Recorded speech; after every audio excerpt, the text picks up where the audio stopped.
അപ്പൊ ഏതെങ്കിലും ഷോ കഴിഞ്ഞിട്ട് നിങ്ങൾ ഇമോഷണൽ ആയിട്ടുണ്ടോ? ഭയങ്കര സങ്കടമോ എന്തെങ്കിലുമൊക്കെ വന്നിട്ടുണ്ടോ?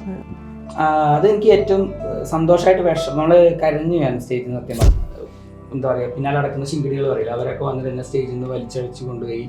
നമ്മളതൊരു അടിവക്കിലെത്തി. എന്നോട് പുള്ളിയുടെ മകൻ വന്നിട്ട് പറയാമല്ലേ ബാസ്റ്റേഡ് എന്ന് വിളിച്ചു തന്നെ. അതൊരു ഇഷ്യൂ ആക്കുന്നത് എനിക്കുണ്ട്. പക്ഷെ ഞാൻ മാനസികമായിട്ട് ഭയങ്കര ഡൗൺ ആയി പോയതിനു ശേഷം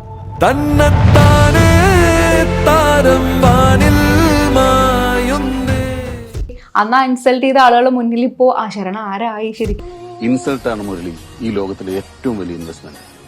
ഏത് തോറ്റവനെയും ജയിപ്പിക്കുന്ന ട്യൂഷൻ. എനിക്ക് സത്യം പറഞ്ഞാൽ എ ആർ റഹ്മാൻ സാറിൻ്റെ ഒപ്പൊക്കെ വായിക്കുക എന്നുള്ളത് എന്നെ കൊണ്ട് ചിലപ്പോൾ സാധിക്കാവുന്ന കാര്യം.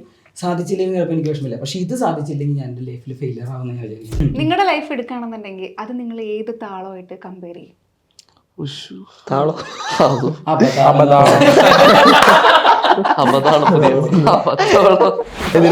അല്ല, എനിക്കിതിൽ അമ്മമാണക്കാരെ വായിക്കാൻ പറ്റും. ശരിക്ക് നിങ്ങളിപ്പോ ഒരു സിറ്റുവേഷനിൽ നിങ്ങൾക്ക് മ്യൂസിക് വിടേണ്ടി വന്നു എന്ന് വിചാരിക്കാം. പല എന്തെങ്കിലുമൊക്കെ ഒരു കാരണം കൊണ്ട് മ്യൂസിക് ഒഴിവാക്കേണ്ടി വന്നു. അപ്പൊ അങ്ങനെ ഒരു സിറ്റുവേഷൻ വന്നാൽ നിങ്ങൾ എന്താ ചെയ്യാ? അങ്ങനെ ഒഴിവാക്കാൻ പറ്റില്ലല്ലോ. അങ്ങനെ ഒഴിവാക്കാൻ പറ്റില്ല.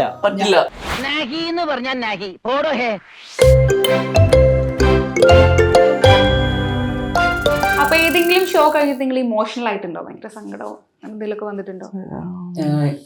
മീൻസ് മോശമായ രീതിയിലോ സന്തോഷം? രണ്ടും കൊടുക്കാം. മോശമായിട്ടുള്ള വന്നിട്ടുണ്ടെങ്കിൽ അതും പറയാം. അതല്ല ഇപ്പൊ സന്തോഷം വന്നിട്ടുണ്ടെങ്കിൽ അങ്ങനെ, സങ്കടം വന്നിട്ടുണ്ടെങ്കിൽ അങ്ങനെ. ലൈക്ക് സന്തോഷമായിട്ട് ഇറങ്ങിയ സ്റ്റേജ് എനിക്ക് ലാസ്റ്റ് അതെനിക്ക് ഏറ്റവും സന്തോഷമായിട്ട് നമ്മള് കരഞ്ഞു ഞാൻ സ്റ്റേജിൽ നിന്ന് സത്യം പറഞ്ഞു. അത് അച്ഛൻ ഭയങ്കര, ഞാൻ ചെറുപ്പകാലം മുതൽ ഞാൻ ആരാധിക്കുന്ന ഒരു സിംഗറാണ് അച്ഛൻ. ഒരു കാലഘട്ടം വെച്ചിട്ട് അച്ഛന് തൊണ്ടയ്ക്ക് ഒരു സ്ട്രെയിൻ വന്ന ആൾ ഫുള്ള് നിർത്തി. ഒരു പരിപാടി എടുത്തിട്ട് ഞാനാണ് അച്ഛനെ വീണ്ടും കൊണ്ടുവരുന്നത്. വീണ്ടും അച്ഛൻ എന്നെ ഇതിലോട്ട് ഇൻട്രൊഡ്യൂസ് ചെയ്ത് ഞാൻ ഒരു ലെവലെത്തിയപ്പോൾ ഞാൻ അച്ഛനെ സ്റ്റേജിലോട്ട് വീണ്ടും ഇൻട്രൊഡ്യൂസ് ചെയ്യാം. അച്ഛൻ പാടാൻ വേണ്ടി ഞാൻ ആഗ്രഹിക്കുന്നുണ്ട്. അച്ഛൻ ഫസ്റ്റ് 2 പാട്ട് പാടിയാണ് പഴയ രീതിയിലും അതിലും ഗംഭീരമായിട്ട് കണ്ടപ്പോൾ എൻ്റെ കണ്ണു പറഞ്ഞു. ആ ഒരു സ്റ്റേജ് ആ സ്റ്റേജിൽ നിന്ന് എൻ്റെ അഭിമാനത്തോടുകൂടി ഞാൻ കാണുന്നുണ്ട്. അതാണ് എൻ്റെ ഏറ്റവും ബെസ്റ്റ് സ്റ്റേജ് എന്ന് പറയും. അപ്പോൾ വല്ലാത്തൊരു സ്റ്റേജ്. അതുപോലെ മോശമായിട്ട് ഇറങ്ങിയ സ്റ്റേജ് ഉണ്ട് ഇതുപോലെ. അത് വല്ലാത്തൊരു അവസ്ഥയായിട്ട്. അത് ഞാൻ ഏറ്റവും ഇൻസൾട്ട് ചെയ്യപ്പെട്ട ഒരു വേദി എന്ന് പറയാൻ വേണമെങ്കിൽ, ഞാൻ ഒരു പരിപാടിക്ക് പോയിട്ട് അവിടെ നല്ല രീതിക്ക് ഞാൻ ഏത് പരിപാടിയാണെങ്കിലും അത് എത്ര എമൗണ്ട് അങ്ങനെയുള്ളതൊന്നല്ല. നമ്മൾ ആസ് എ ആർട്ടിസ്റ്റ് ഞാൻ അത് അവരുടെ ഫുൾ ഇൻവോൾവ് ആയിരിക്കും. ഞാൻ നന്നായിട്ട് വായിക്കുന്നു. എൻ്റെ ഒരു ബാൻഡ് കൊണ്ടുപോയതാണ്. അവിടെ നാട്ടിൽ തന്നെ ഒരു ബാൻഡാണ് എൻ്റെ അച്ഛൻ്റെ വളരെ വേണ്ടപ്പെട്ടൊരു ബാൻഡ്. അപ്പം അങ്ങനെ കൊണ്ടുപോയി അവിടെ നമ്മൾ പ്ലേ ചെയ്യുന്നതിൻ്റെ ഇടയ്ക്ക് ഞാൻ അവിടെ വേറൊരു ചേച്ചി പാടുന്നുണ്ട്, ചിത്ര എന്ന് പറഞ്ഞിട്ട് ഭയങ്കര ഫേമസ് സിംഗർ. നമ്മുടെ ചിത്ര ചേച്ചി അല്ല, അല്ലാണ്ട് വേറെ സിംഗർ. Yes, great singer. അവരിങ്ങനെ കയറി വരുന്നു. അപ്പോൾ അവർ പാടിപ്പോൾ ഞാൻ ട്രാൻസ്പോസിൻ്റെ ആളാണ്. എനിക്ക് ശ്രുതി ഇങ്ങനെ ചെയ്യുന്നുണ്ട്. ഇങ്ങനെ റെയിലുകൾ നീക്കാം. നമുക്ക് ശ്രുതിക്ക് വേണമെങ്കിൽ മതി. അപ്പോൾ അത് വേറെ ശ്രുതിക്ക് പോയപ്പോൾ നമ്മുടെ പിന്നെ ഇൻസ്ട്രുമെൻറ്റ്സ് വരുന്നത് വേറെ സ്കെയിലാണ്. അപ്പോൾ ഞാനത് ട്രാൻസ്പോസ് എന്ന് പറഞ്ഞൊരു ഓപ്ഷൻ ഉണ്ട് കീബോർഡ്. ഞാൻ തന്നെ തലതായിട്ട് ഇങ്ങനെ ചെയ്തുകൊണ്ടിരിക്കുക. പിന്നെ എൻ്റെ പുതിയ കീബോർഡ് എനിക്ക് ഒരാൾ ഗിഫ്റ്റ് ചെയ്ത പുതിയ കീബോർഡ് ഞാനിങ്ങനെ ചെയ്തുകൊണ്ടിരിക്കുന്ന സമയത്ത് ഒരാളിങ്ങനെ വന്നു. ഞാൻ കണ്ടില്ല. അപ്പോൾ അയാൾ മൈക്കിൽ എന്തോ പറഞ്ഞപ്പോൾ എൻ്റെ ഈ മോണിറ്റേഴ്സിലോട്ട് അയാളുടെ മൈക്കിൻ്റെ ഒന്നും ഇല്ല. ദൈവം അനുസരിച്ച് ഞാൻ ഒന്നും കേൾക്കുന്നില്ല. അയാൾ അവിടെ നിന്ന് എന്തോ പറയാൻ തുടങ്ങിയത്. ഞാൻ ജസ്റ്റ് ഇങ്ങനെ ഒറ്റ കീ ചെക്ക് ചെയ്യുന്നുള്ളൂ. പെട്ടെന്ന് അയാൾ എന്നെ നോക്കിയിട്ട് അത് നിർത്തി പറഞ്ഞു. അപ്പോൾ ഞാൻ എന്നോട് ഒരാൾ ഓർഡർ ചെയ്യണം നിർത്തി പറയണത്. പെട്ടെന്ന് ഒരാൾ, ഞാൻ അയാളെ കണ്ടിട്ട് പോകില്ല. അപ്പോൾ അപ്പോൾ നീ എന്താ ചെയ്യുന്നത് ചോദിച്ചു. പറഞ്ഞ് ടോൺ ചെക്ക് ചെയ്യണം. എല്ലാം ഭയങ്കര റൂഡായിട്ടാണ് ചോദിക്കുന്നത്. പറഞ്ഞു ഞാൻ ടോൺ ചെക്ക് ചെയ്യണം പറഞ്ഞു. ഞാൻ നിർത്തി പറഞ്ഞു. ഓക്കെ ചേട്ടൻ പാടിക്കോളൂ, ഞാൻ വായിക്കുന്നില്ല. ഞാൻ കീബോർഡ് ഓഫ് ചെയ്തു. പുള്ളിക്കത് ഭയങ്കര ഇൻസൾട്ടായി. പുള്ളിക്കത് ഭയങ്കര ഫീൽ ആയി. പിന്നെ എന്നെ ഇൻസൾട്ട് ചെയ്ത് എത്രയും പേരുടെ മുമ്പിൽ വെച്ചിട്ട് ഇപ്പോൾ പറഞ്ഞു ചേട്ടൻ വായിക്കുന്നില്ല, ചേട്ടൻ പാടിക്കോളൂ. പുള്ളി ഈ പരിപാടി ഈ ബാൻഡിനെ ഏൽപ്പിച്ച ആളായിരുന്നു. അപ്പം അങ്ങേര് അവിടെ നിന്ന് വന്നിട്ട് നമ്മളെ ബാൻഡിനെ പറ്റി പറയാനെന്തോ വന്നാണെന്ന് തോന്നുന്നു. അപ്പോൾ അയാൾ റെസ്പെക്ട് ചെയ്യുന്ന ഒരാളാണെങ്കിൽ ഒരു ആസ് ആർട്ടിസ്റ്റ് മുന്നേ ഒരു മിനിറ്റ് എന്ന് പറയുമെങ്കിൽ എന്തോന്ന് പറയാം. പുള്ളി ഇത് ഭയങ്കര ഓർഡർ ചെയ്തു. എനിക്കത് ഭയങ്കര ഫീലായി.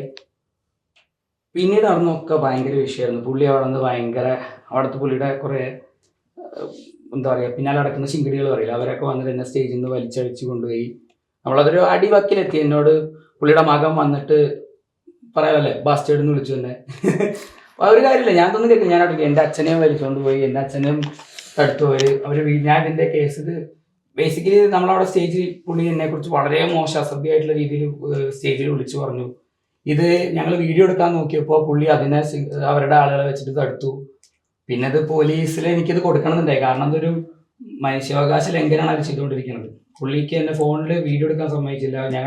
എൻ്റെ കീബോർഡ് പിടിച്ചു വെച്ചു. പുള്ളി ഭയങ്കര ചൂടായിട്ട്, പുള്ളിക്ക് പൈസ ഉണ്ട്, അതിൻ്റെ എല്ലാം പുള്ളി അവിടെ കാണിച്ചു. ഇത് ഭയങ്കര എന്നെ സംബന്ധിച്ചിടത്തോളം ഭയങ്കര വിഷമമായി, ഇൻസൾട്ടായി. ദൈവം അനുഗ്രഹിച്ച് എനിക്ക് എന്തോ ആ ബാൻഡ് അവർക്ക് എന്തോ വേറെ തോന്നുന്നു, ബഹ്റൈനിലേക്ക് എന്തോ ഒരു പ്രോഗ്രാം കിട്ടാണ്ടായി തോന്നുന്നു. എന്തായാലും എൻ്റെ കൂടെ നിന്നില്ല. അത് എൻ്റെ ഒപ്പം നിൽക്കേണ്ട ബാൻഡ് അവർ അത് ഒരു അച്ഛൻ്റെ സ്നേഹത്തിൽ പറഞ്ഞായിരിക്കും. എൻ്റെ അച്ഛൻ്റെ സ്നേഹിക്കാറിയാം, എൻ്റെ അച്ഛൻ എന്താ എന്നെ സ്നേഹിക്കുന്ന അറിയാലോ. പിന്നെ എനിക്ക് വേറൊരു അച്ഛൻ്റെ ആവശ്യമില്ല. എൻ്റെ സ്വന്തം അച്ഛൻ്റെ ആവുമ്പോൾ വേറെ അച്ഛൻ്റെ സ്നേഹം വേണ്ടല്ലോ.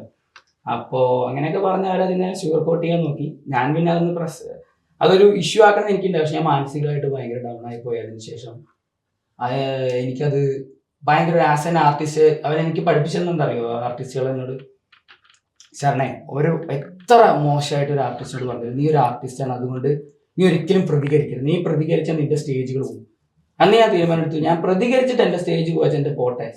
എനിക്ക് പ്രതികരിച്ചോട് എനിക്ക് എൻ്റെ ലൈഫ് ഓക്കെ. എനിക്ക് അങ്ങനെ എൻ്റെ അഭിപ്രായം നിഷേധിക്കുന്ന ആളുകളുടെ പ്രോഗ്രാം എനിക്ക് വേണ്ട. ഈ ആർട്ടിസ്റ്റുകളായതുകൊണ്ട് എല്ലാ മനുഷ്യർക്കും ആർട്ടിസ്റ്റുകളായാൽ നീ ഒന്നും മിണ്ടരുത്, നീ പ്രതികരിക്കരുത്. എന്താണത്? ഞങ്ങൾ ആർട്ടിസ്റ്റുകളെല്ലാവരും മനുഷ്യന്മാരാണ്. ഞങ്ങൾക്ക് ഫീലിങ്സ് ഉണ്ട്, ദേഷ്യം വരും, സങ്കടം വരും. അങ്ങനെ ഞങ്ങളെ വിളിക്കണ്ടെങ്കിൽ വിളിക്കേണ്ടാത്രേ ഉള്ളൂ. ഞങ്ങൾക്ക് വേറെയും പണി ഞങ്ങൾക്ക് എടുക്കാൻ പറ്റും. ഒന്നിനും ഈ മ്യൂസിക് ഞങ്ങൾക്ക് പരിപാടി ഞങ്ങൾ വീട്ടിലിരുന്ന് ഞങ്ങൾ ജാം ചെയ്യും.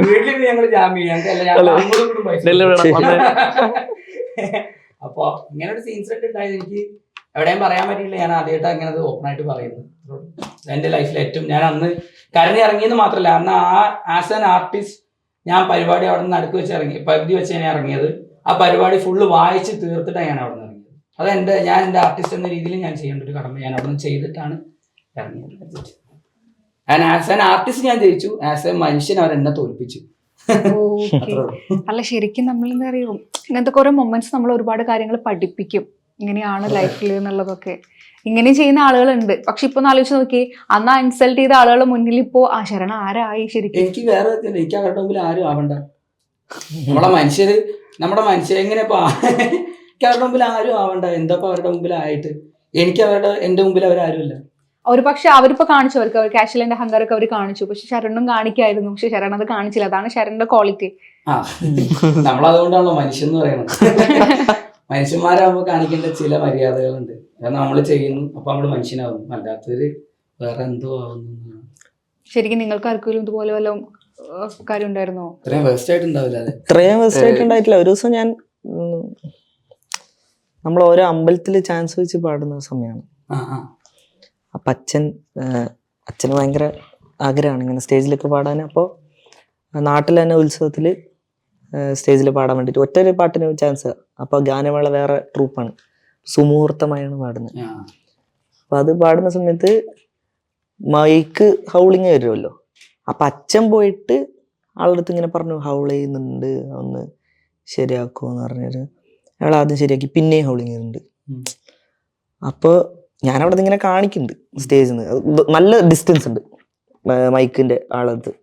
ഞാൻ ഇങ്ങനെ കാണിക്കുന്നുണ്ട്. അപ്പൊ ആള് അച്ഛനോട് പറഞ്ഞത്ര അവന് പാടാൻ അറിയാത്തോണ്ടാന്ന്. അങ്ങനെയാണ് അച്ഛന് എന്നോട് പറയണില്ല. ഞാൻ സ്റ്റേജിൽ ഇറങ്ങിയിട്ട് കഴിഞ്ഞിട്ട് അച്ഛനിങ്ങനെ ഭയങ്കര ഡള്ള്. അച്ഛനോട് ചോദിച്ചാൽ എന്താ അച്ഛാ? പറഞ്ഞു ഒന്നുമില്ല. അച്ഛനോട് ഞാൻ ചോദിച്ചാൽ എന്താ പ്രശ്നം എന്താ? അപ്പൊ പറഞ്ഞു ഇങ്ങനെയാണ് സംഭവം, പാടാൻ അറിയില്ല. ഞാൻ എൻ്റെ പിള്ളേരുണ്ട്, ഞാൻ നേരെ പോയി പറഞ്ഞു. ഞാൻ പറഞ്ഞു ഒരിക്കലും ആർട്ടിസ്റ്റിനെ ഇൻസൾട്ട് ചെയ്യരുത്. നമ്മൾക്ക് മൈക്കിന്റെ അറിയുന്ന അനുസരിച്ചിട്ട് നമ്മൾ പറഞ്ഞു. അപ്പൊ അതനുസരിച്ച് നിങ്ങൾ കറക്റ്റ് ചെയ്യുക. അല്ലാണ്ട് പാടാൻ അറിയില്ല എന്ന് പറഞ്ഞിട്ടുള്ള ഒരു സംഭവം നിങ്ങൾ പറയരുത്. ഞാൻ 15 വർഷം പഠിച്ചിട്ടാണ് വരുന്നത്. ഞാൻ പറഞ്ഞത് കർണാടക ഞാൻ പഠിച്ചിട്ടുണ്ട്. അപ്പൊ അയാൾ പറഞ്ഞു എനിക്ക് 30 വർഷം എക്സ്പീരിയൻസ് ഉണ്ട്. ഞാൻ പറഞ്ഞ എക്സ്പീരിയൻസ് ഉണ്ടെങ്കിൽ അതിന്റെ ഇത് കാണിക്കണം.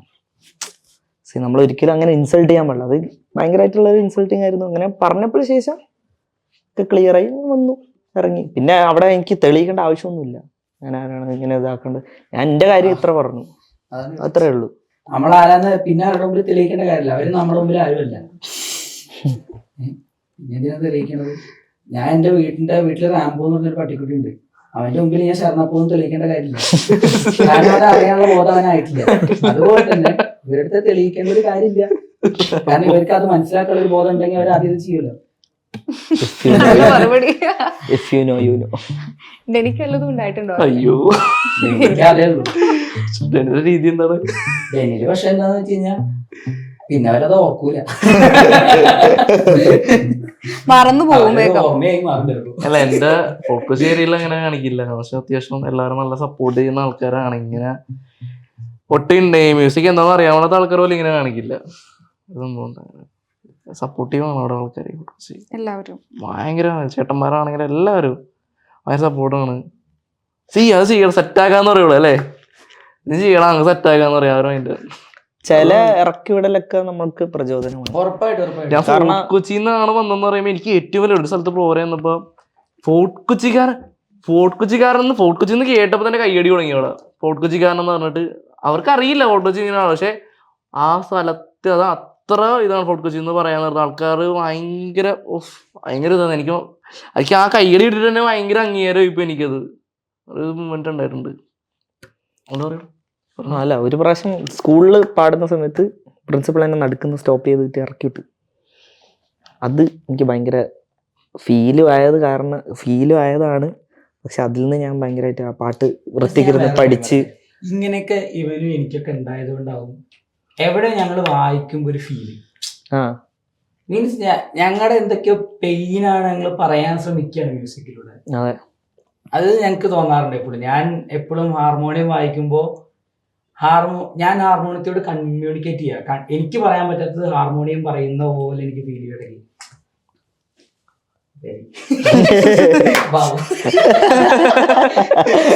അല്ല, ഞാൻ ചോദിക്കണം വിചാരിച്ചിട്ടുണ്ടായിരുന്നു. ലൈക്ക് നമ്മളുടെ ഇമോഷൻസ് ആണല്ലോ നമ്മൾ പാട്ടിലൂടെ ആണെങ്കിലും അറിയിക്കുന്നത്. നമ്മളിപ്പോൾ ഉള്ളിൽ എത്ര സങ്കടം ഉണ്ടെങ്കിലും, നിങ്ങൾ പറഞ്ഞല്ലോ സങ്കടമാണെങ്കിലും സന്തോഷമാണെങ്കിലും ഒക്കെ എല്ലാത്തിനും മ്യൂസിക് ആണ് നിങ്ങൾക്കൊരു മെഡിസിൻ എന്നുള്ള രീതിയിൽ. അപ്പൊ ശരിക്കും അതും ഒരു ലക്കാടോ അതില്.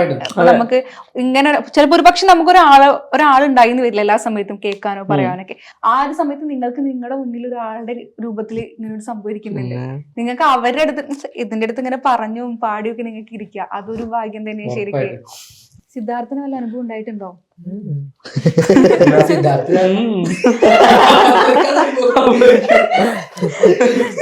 സിദ്ധാർത്ഥ ഇല്ല അല്ലേ, പാവം കുട്ടി. അവൻ അങ്ങനെയൊന്നുമില്ല. മറ്റേ നിഷ്കളങ്കര പറഞ്ഞില്ലേ, ഒരു പ്രശ്നം ഉണ്ടാക്കാൻ. അവന്റെ കാര്യത്തിൽ അവൻ പക്കയാണ്. അവൻ 100% ജോലി ചെയ്യും, വേറെ വർത്താനൊന്നുമില്ല, അവൻ ജോലി ചെയ്യും. ഇൻട്രോവേർട്ട് ആണോ?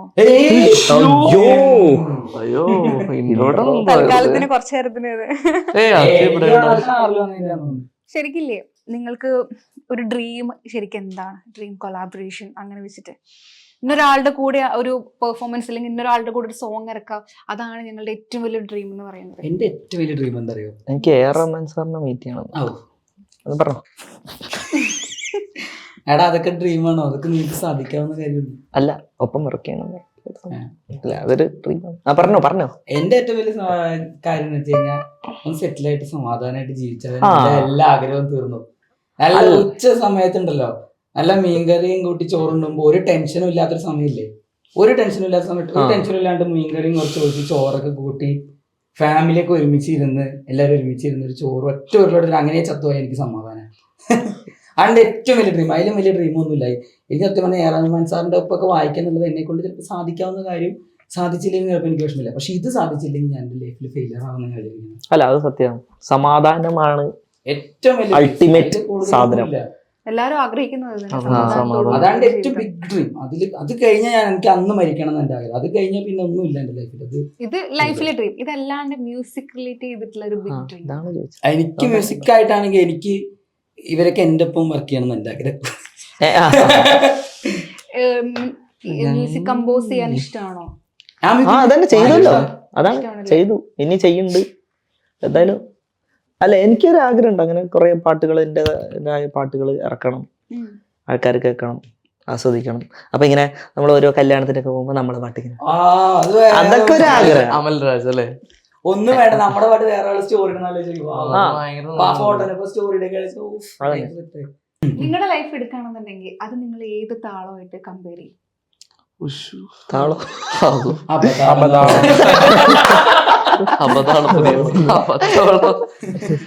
അങ്ങനെ ഒരു താളം ഉണ്ടോ? ഇല്ല. അതിപ്പോ ചേച്ചി ആദ്യ ഭജന ഞാൻ ഉദ്ദേശിച്ചതേ ഭയങ്കര നല്ല അടിപൊളി സംഭവമില്ല ഇങ്ങനെ സ്മൂത്ത് ആയിട്ട്. നമ്മുടെ ലൈഫിക്ക് ഒരു കടലിന്റെ തിരമാലയുടെ താളം പോലെയാണ്. ഇങ്ങനെ പോണ പിന്നെ ഒരു ഇറക്കം.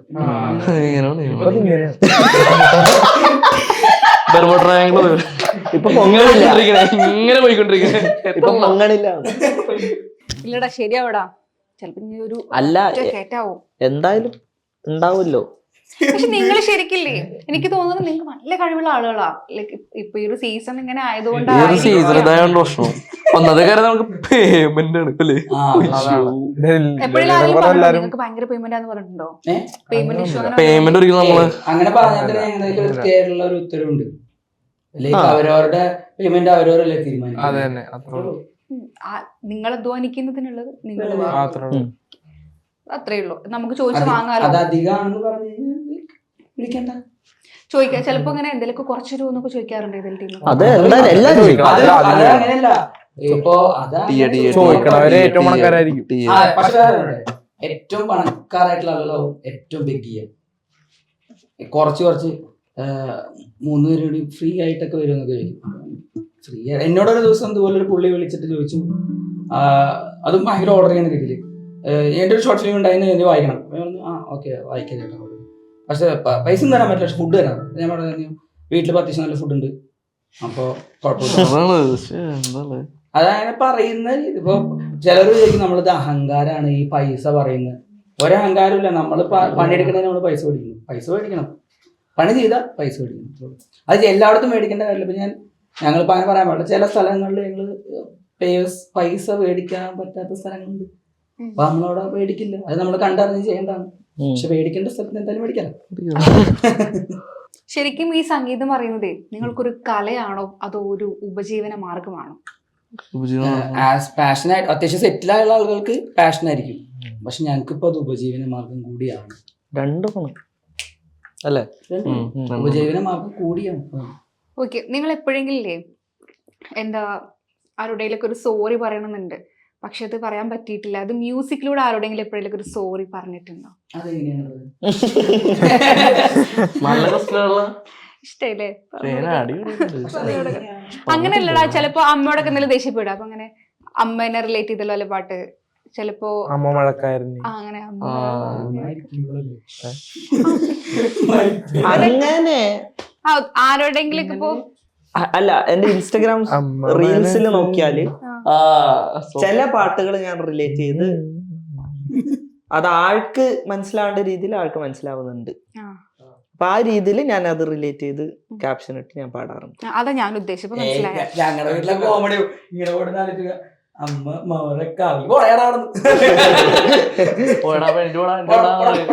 അമ്മേന്റെ സോപ്പിടാൻ വേണ്ടി പാട്ട് പാടിയുണ്ടോ? അടുക്കളയിൽ വന്നാൽ തന്നെ അറിയാം എന്താണ് കാര്യം പറഞ്ഞു ചെയ്തിട്ടുണ്ടോ അങ്ങനെ സിദ്ധാർത്ഥ? ഞാൻ ഇതിലെന്ത് ചെയ്യാനാണ്?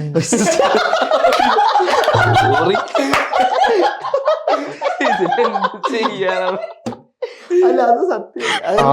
ഞാൻ ഇതിൽ അല്ല, എനിക്കിതിൽ അമ്മ മഴക്കാര് വായിക്കാൻ പറ്റുമോ?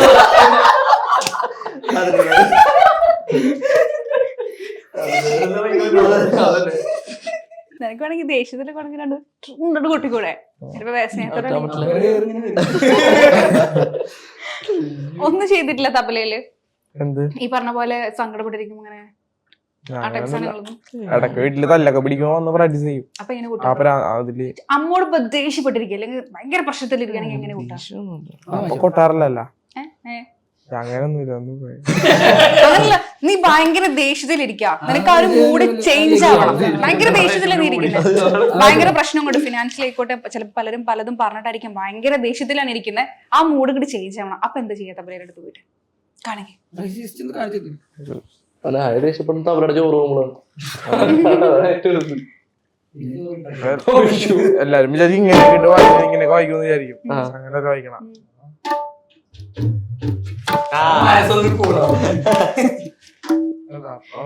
പ്രശ്നമില്ല, കൂളാണല്ലേ അവൻ? അങ്ങനെ അമ്മ ദേഷ്യപ്പെട്ടിരിക്കണം ഈ സാധനം അവിടെ കൂടും ഇവിടെ കുറയും. ഡെനി എന്ത് ചെയ്യും? ഡെനി എന്ത് എങ്ങനെ ചെയ്യാ? ഞാൻ ഒന്നും ചെയ്യണ്ടല്ലോ, അമ്മ ചെയ്തോളൂ. ഭയങ്കര സന്തോഷം അങ്ങനെയല്ല, ഭയങ്കര സന്തോഷത്തിലാ. അവിടെ സങ്കടല്ലേ, ഭയങ്കര സന്തോഷത്തിലിരിക്കുന്നത്, എക്സ്ട്രീം ലെവലിൽ. അപ്പൊ എന്ത് ചെയ്യാ? കൊട്ടില്ല, കൊട്ടങ്ങനെ സന്തോഷം ചെയ്യുമ്പോ തന്നെ നമുക്ക് ഭയങ്കര ഹാപ്പിയാണ്. അമ്മ പാട്ട് പാടുന്നുണ്ട്, വെറുതെ അമ്മേനെ ഇട്ട് പളപളാന്ന് സംസാരിച്ചോണ്ടിരിക്കും, വായ നിർത്താതെ സംസാരിച്ചുകൊണ്ട് ഇങ്ങനെ ഇരിക്കും. അതാണ് എന്റെ പ്രശ്നം. അങ്ങനെ വായിക്കലില്ല അങ്ങനെ. ഡെനി പാട്ട് പാടും? ഇല്ല, നേരത്തെ പാടാറുണ്ട്. ആ എന്റെ ചേട്ടൻ, എനിക്ക് ചേട്ടനാണ് പാട്ട്. അതല്ല, വേറെ കൂടിയുണ്ട്. ഇവൻ എന്റെ ചേട്ടന് എന്നെ ചേട്ടൻ വിളിക്കും. സത്യമുണ്ട്. അപ്പൊ അങ്ങനെ ഒന്നും ഇതില്ല, സംസാരിക്കും. സങ്കടം വന്നാൽ കുറച്ച് മിണ്ടാതിരിക്കും, പുറത്തേക്ക് പോകും. അമല് ദേഷ്യത്തിലാണെങ്കിൽ എങ്ങനെ ചെയ്യാം? അത് കാസർഗോഡ് സ്ലാങ്ങിലൊരു സ്ലാങ് വരുന്നുണ്ട്. അല്ല അത് അല്ല, വീട്ടില് കാസർഗോഡ് ഭാഷ അങ്ങനെ ഒന്നുമില്ല. അല്ല, ദേഷ്യം വരുമ്പോ എന്താ കാട്ടത്തേറ്റു? ഇതൊന്നുമില്ല, അവര് ചെയ്യുന്ന പോലെ കൊട്ടൊന്നുമില്ല. ഞാന് എന്തേലും ദേഷ്യം വന്നാല് കാമായിട്ട് ഇരിക്കാൻ വേണ്ടിട്ട് അതൊക്കെ അറിയാം, ശ്രുതി വെച്ചിട്ട്. അതല്ല അല്ല, അത് ചില സമയത്ത് അല്ല, ഭയങ്കര ടെമ്പർ ഉണ്ടായിരുന്നു, ഷോർട്ട് ടെമ്പർ ഉണ്ടായിരുന്നു. നിങ്ങൾ തമ്മിൽ അടി ഉണ്ടായിട്ടുണ്ടോ? ഒരു ദിവസം 8 തവണ അടി ഉണ്ടാവും. അല്ല, അത് അങ്ങനെ അടിയല്ല. ഈ 8 അടി ഉണ്ടായത് ചെറിയ ടോയ്ലറ്റ് കേസിന് വേണ്ടി ഫോട്ടോ വെച്ച് പോയി പ്രോഗ്രാമിന്. അത് ഞാനല്ല, അവര്. ഞങ്ങള് ഞാൻ ഇവരിടക്ക് അടി ഉണ്ടാക്കാറില്ല, ഞാൻ അങ്ങനെ അടി ഉണ്ടാക്കാറില്ല. പക്ഷെ ഇവന്റെ ഒരു സ്നേഹമുണ്ട്, ഇവന്റെ സ്നേഹത്തിൽ ഒരു അടിയുണ്ട്. അപ്പൊ ഞാൻ ഒരു 2 കൊടുക്കും. രാത്രി, അത് രാത്രി ഒരു സ്നേഹം.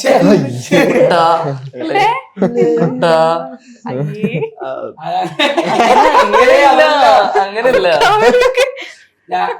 ഇവൻ ലാസ്റ്റ് അടി ഉണ്ടാക്കിയെന്ന് അറിയോ? ഞാൻ ഫോട്ടോ വെച്ചിട്ട് പോയി. എനിക്ക് എങ്ങനെ വെച്ചാൽ ടെൻഷൻ വന്നതിലൊക്കെ ടോയ്ലറ്റ് പോകണം. ചിലപ്പോ നന്നായിട്ട് മ്യൂസിക് കേൾക്കാൻ അപ്പോഴേക്ക് ടോയ്ലറ്റ് ഞങ്ങൾക്ക് മസ്റ്റ് ആണ്. അതെ, വീട്ടിലതുകൊണ്ട് ടോയ്ലറ്റ് മാത്രമേ ഞാൻ ടൈം വെച്ചു.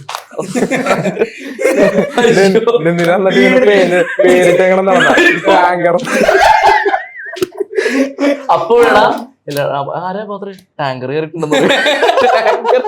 അപ്പൊ അതല്ല, എന്നിട്ട് ഇവൻ എനിക്ക് പെട്ടെന്ന് ഫോട്ടോ വെച്ചെത്തിയപ്പോ എനിക്ക് എന്തൊക്കെയോ ടെൻഷൻ കയറിയിട്ട് ടോയ്ലറ്റ് പോകും.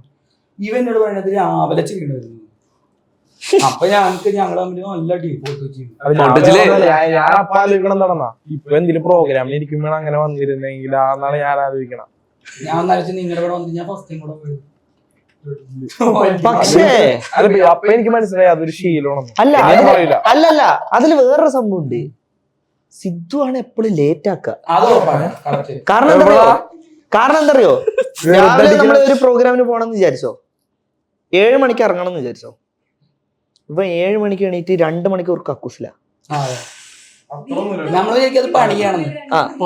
അപ്പൊ ഡെയിലി സംഭവം വെച്ചാല്, അല്ല ഇവനിപ്പോ ടോയ്ലറ്റിന്റെ കഥ പറഞ്ഞോണ്ടാണ് ഞാൻ പറയണേ. ഡെയിലി എന്താന്ന് വെച്ചാല് സിദ്ധുവിന് ടോയ്ലറ്റിൽ പോണം, ഇല്ല ടെൻഷൻ. അല്ല അപ്പോ ഇപ്പൊ പറയണ എന്താണെന്നാ, programme amount plus PA plus toilet.